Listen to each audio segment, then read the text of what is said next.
네, 여러분 안녕하세요. 김재 목사입니다. 오늘도 역시 우리 말씀 묵상 같이 보도록 하겠습니다. 오늘 말씀은 말라기 2장 17절에서 3장 12절 말씀. 말라기 2장 17절에서 3장 12절 말씀. 말씀 먼저 보도록 하겠습니다. 너희는 말로 나 주를 괴롭혔다. 그런데도 너희는 우리가 어떻게 주님을 괴롭게 해드렸습니까? 하고 묻는다. 너희는 주님께서 악한 일을 하는 사람도 모두 좋게 보신다. 오히려 그런 사람들을 더 사랑하신다고 말하고 또 공의롭게 재판하신 하나님이 어디 계시는가 하고 말한다. 내가 나의 특사를 보내겠다. 그가 나의 갈 길을 닦을 것이다. 너희가 오랫동안 기다린 그가 문득 자기의 궁궐에 이를 것이다. 너희가 오랫동안 기다린 그 언약의 특사가 이를 것이다. 나 만군의 주가 말한다. 그러나 그가 이르는 날에 누가 견디어내면 그가 나타나실 때 누가 살아남겠느냐. 그는 금과 은을 연단하는 불과 같을 것이며 표백하는 재물과 같을 것이다. 그는 은을 정련하여 깨끗하게 하는 정련공처럼 자리를 잡고 앉아서 레위 자손을 깨끗하게 할 것이다. 금속 정련공이 은과 금을 정련하듯이 그가 그들을 깨끗하게 하면 그 레위 자손이 나 주에게 올바른 제물을 드리게 될 것이다. 유다와 예루살렘의 제물이 옛날처럼 지난날처럼 나 주를 기쁘게 할 것이다. 내가 너희를 심판하러 가겠다. 점치는 자와 가늠하는 자와 거짓으로 증하는 자와 일꾼의 봄싹을 떼어먹는 자와 가부와 고아를 억압하고 나그네를 학대하는 자와 나를 경외하지 않는 자들의 잘못을 증언하는 증인으로 기꺼이 나서겠다. 나 만군의 주가 말한다. 나 주는 변하지 않는다. 그러므로 너 야곱의 자손아 너희는 멸망하지 않는다. 너희 조상 때부터 너희는 내 규례를 떠나서 지키지 않았다. 이제 너희는 나에게로 돌아오너라. 나도 너희에게 돌아가겠다. 나 만군의 주가 말한다. 그러나 너희는 돌아가려면 우리가 무엇을 하여야 합니까? 하고 묻는구나. 사람이 하나님의 것으로 훔치면 되겠느냐. 그런데도 너희는 나의 것으로 훔치고서도 우리가 주님의 무엇을 훔쳤습니까? 하고 되묻는구나. 11조와 헌물이 바로 그것이 아니냐. 너희가 온 백성이 나의 것으로 훔치니 너희 온 백성이 나의 것으로 훔치니 너희 모두가 조주를 받는다. 너희는 온전한 11조를 창고에 들여놓아라. 내 집에 먹을거리가 넉넉하게 하여라. 이렇게 바치는 일로 나를 시험하여 내가 하늘 문을 열고서 너희가 쌓을 것이 없도록 복을 붓지 않나 보아라. 나 만군의 주의 말이다. 나는 너희 땅의 소산물을 해로운 벌레가 먹어 없애지 못하게 하며 너희 밭에 열매가 채 익기 전에 떨어지지 않게 하겠다. 나 만군의 주가 말한다.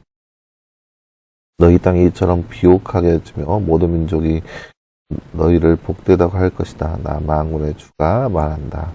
아멘.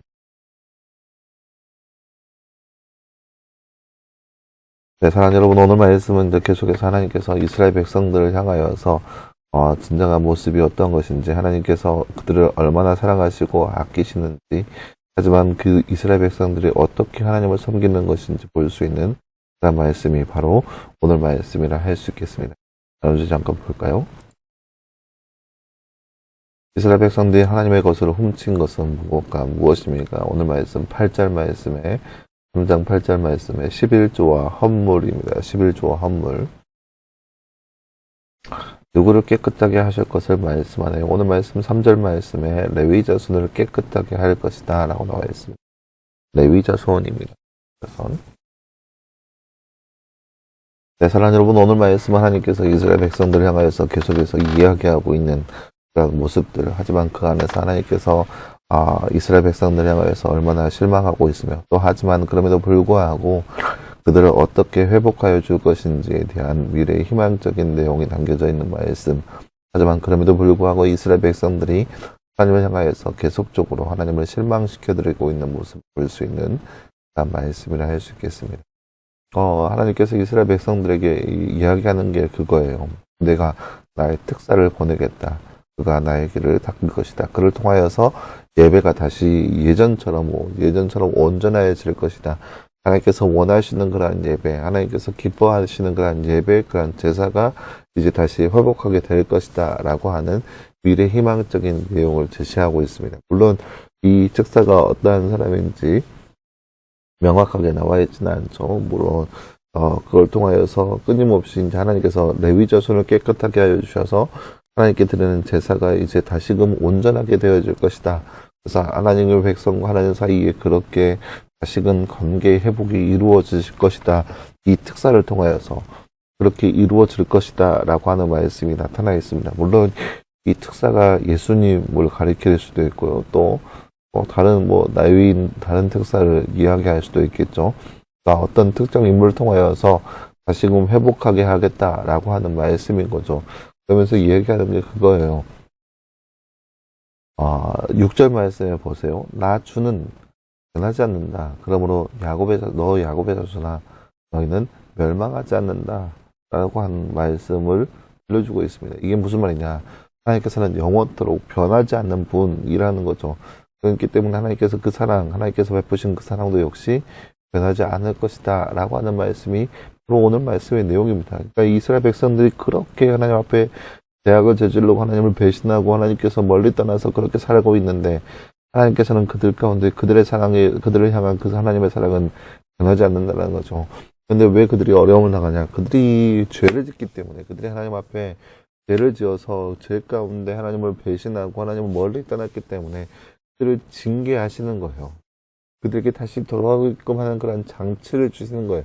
그들을 미워하시는 게 아니라 더 이상 그들을 사랑하지 않는다는 것이 아니라 그들을 통하여서 다시금 돌아오게끔 하겠다는 거죠. 그것이 하나님의 마음이라는 것을 들려주고 있습니다. 그들을 이제 멀리 떠나시겠다는 게 아니에요. 늘 여전히 사랑하되 그들을 향한 사랑은 여전히 변함이 없대. 하나님께서 그들에게 이야기하시는 것은 그 사랑은 변함이 없고 그들을 다시금 돌아오게 하겠다라고 하는 마음이죠. 근데 이 이스라엘 백성들이 뭐라고 얘기하냐? 하나님, 우리가 어떻게 주님께 돌아갈까요? 우리가 주님께 어떻게 돌아갈 수 있을까요? 그렇게 묻고 있습니다. 하나님께서 그때 이제 얼마나 우라가 터지실까요? 돌아오는 방법이야 다양하겠지만 하나님께서 원하시는 모습, 분명한 모습이 있잖아요. 근데 이스라엘 백성들이 그것을 알지 못한 채 하나님, 우리가 어떻게 주님께 돌아갈까요? 라고 묻고 있으니 얼마나 답답하시겠어요. 하나님께서 하시는 말씀이 너희가 나의 것을 훔치고도 어떻게 나의 것을 훔칠 수 있냐. 근데 또 묻습니다. 우리가 어떻게 하나님의 것을 훔칠 수 있습니까? 너희가 훔친 것이 있는데 그것은 바로 11조와 헌물이다. 그런 것들을 나에게 훔침을 통하여서 어떻게 살아갈 수 있느냐. 온전한 11조를 드려라. 온전한 11조를 드림을 통하여서 하나님과의 약속, 하나님께서 너희 가운데 행하신 그 약속이 어떻게 이루어지는지 한번 보아라라고 하는 거죠. 이게 무슨 말이냐. 어떻게 우리가 하나님께 돌아갈 수 있습니까? 라고 했을 때 하나님께서 이스라엘 백성들에게 하시는 말씀은 온전한 제사, 하나님께서 기뻐하시는 정말로 아무것도 가감이 없는 하나님께서 하나님 앞에 정말로 정직하고 올바른 예물을 드리는 그 모습으로부터 이 회복이 시작되는 거죠. 진정한 예배가 이루어질 때 하나님과의 관계 회복은 시작된다는 거죠. 물론 이제 구약의 예배는 제물로 드리는 제사부터 시작됩니다. 그래서 이 제사를 지냈을 때의 모습을 가운데 일어나는 거죠. 그래서 11조, 온전한 11조를 드려라 라고 얘기합니다. 이 온전한 11조는 하나님과의 믿음을 표하는 겁니다. 보세요. 하나님께서 살아계심을 믿어야 내가 온전한 제물을 드릴 수 있는 거예요. 온전한 예물을 드릴 수 있는 거예요. 하나님께서 살아계심을 믿지 않는다면 온전한 제물을 드릴 수가 있습니다. 하나님께서 내가 이거를 숨기는 걸 알까? 그러니까 내가 가지고 있는 100 중에서 10을 떼어서 하나님께 드려야 되는데 이거를 내가 10 중에 그 100 중에서 10이 드리는 것을 아까워한 것 자체가 하나님에 대해서 그 선책으로 두고 있다는 거잖아요. 재물을 더 먼저 두고 있다는 거잖아요. 그래서 아까워해서 10이 아니라 한 5, 6, 교묘하게 7이나 8 이 정도로 하나님께 드린다면 이것은 과연 믿음에서 해당되는 것일까요? 아니요. 믿음에 해당되는 것이 아니죠. 하나님과의 바른 관계인가요? 아니요. 그것조차 아니죠. 하나님과 올바른 관계는 올바른 예물로 모습이 드러나는 거죠. 그러니까 구원받는 길이 제물로 통하여서 이루어지는 것이 아니라 그 제물을 드림을 통하여서 그 마음이 어디에 있는지 보인다는 거죠. 표면상으로 보여지는 모습이 그 온전한 예물을 통해서 이루어진다는 거죠. 그렇게 해서 하나님께 돌아오는 모습이 하나님께서 원하시는 이스라엘 백성들의 삶의 모습이라는 거죠. 사랑하는 여러분, 오늘 말씀을 통해서 우리가 기억해야 할 것은 하나님의 사랑은 변함이 없습니다. 우리를 향한 하나님의 사랑은 여전히 변함이 없습니다. 다만 우리가 하나님을 배신하였고 우리가 하나님 앞에 죄를 지었고 우리가 하나님을 멀리한 것입니다. 그 사실을 우리가 바로 알고 하나님께 돌아갈 수 있는 모습이 우리의 모습이 되었으면 좋겠습니다.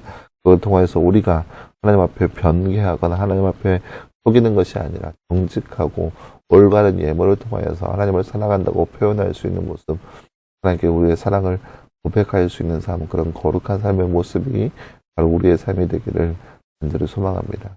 기도하겠습니다.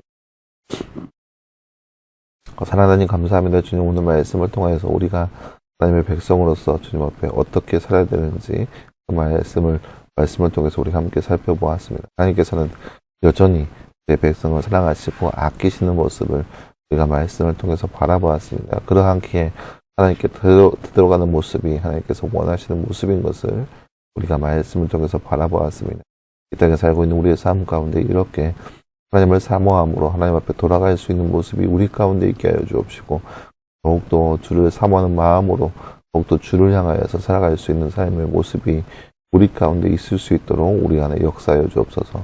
더욱더 하나님께서 원하시는 모습이 우리의 삶 가운데 표면적으로 더 보여지게 하여 주옵시고, 마음껏 주님을 사랑한다고 표현할 수 있는 우리의 삶 될 수 있도록 우리 가운데 함께 하여 주옵소서. 모든 말씀 감사드리며 살아계신 예수님의 이름으로 기도하였습니다. 아멘. 네, 사랑하는 여러분 감사합니다. 오늘 하루도 늘 말씀 안에서 승리할 수 있는 저와 여러분 되기를 간절히 소망합니다. 오늘도 수고했고요. 내일도 역시 말씀 묵상으로 함께 찾아보도록 하겠습니다. 여러분 수고했습니다.